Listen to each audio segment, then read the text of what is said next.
بسم اللہ الرحمن الرحیم بلغ العلا بکمالہ کشف الدجی بجمالہ حسنت جمیع خصالہ صلو علیہ وآلہ۔ واصف علی واصف فرماتے ہیں آسان زندگی یہ ہے کہ آپ کسی کا گلہ نہ کریں، زندگی کو قبول کریں۔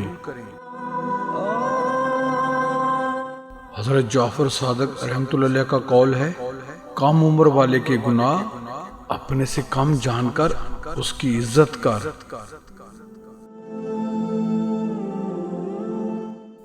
صدقہ۔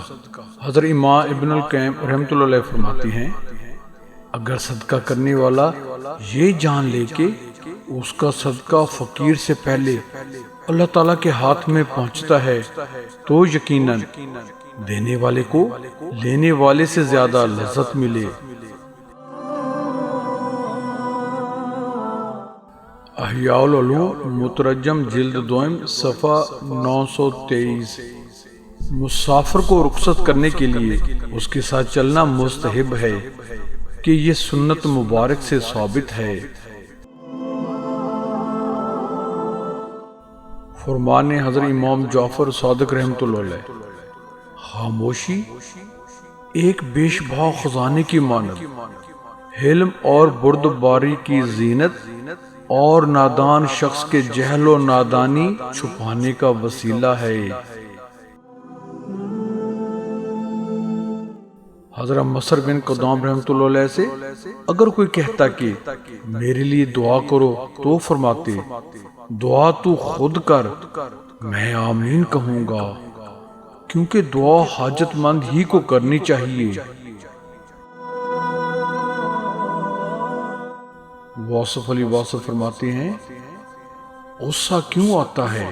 غصہ اس لیے آتا ہے کہ آپ اس شخص کی تربیت اپنے مزاج میں کرنا چاہتے ہیں، حالانکہ ہر انسان اپنا مزاج رکھتا ہے۔ حضرت جعفر صادق رحمۃ اللہ علیہ کا قول ہے شکایت کا ترک کرنا صبر ہے۔ حضرت ابراہیم ادم رحمۃ اللہ علیہ سے کسی نے کہا گوشت مہنگا ہو چکا ہے، کیا کرنا چاہیے؟ آپ رحمۃ اللہ علیہ نے فرمایا اسے سستا کر دو، یعنی اسے خریدنا چھوڑ دو۔ حضرت شیخ عبد القادر جیلانی رحمۃ اللہ علیہ کا قول ہے شروع کرنا تیرا کام ہے اور تکمیل کرنا اللہ کا۔ Please just a minute, please subscribe my YouTube channel اسلام TV by Waheed ji and comment, like and share our videos in your friends. Thanks for this kind favor. Herbert Spencer کا قول ہے جس کو ماں باپ ادب نہیں سکھاتے اس کو زمانہ ادب سکھاتا ہے۔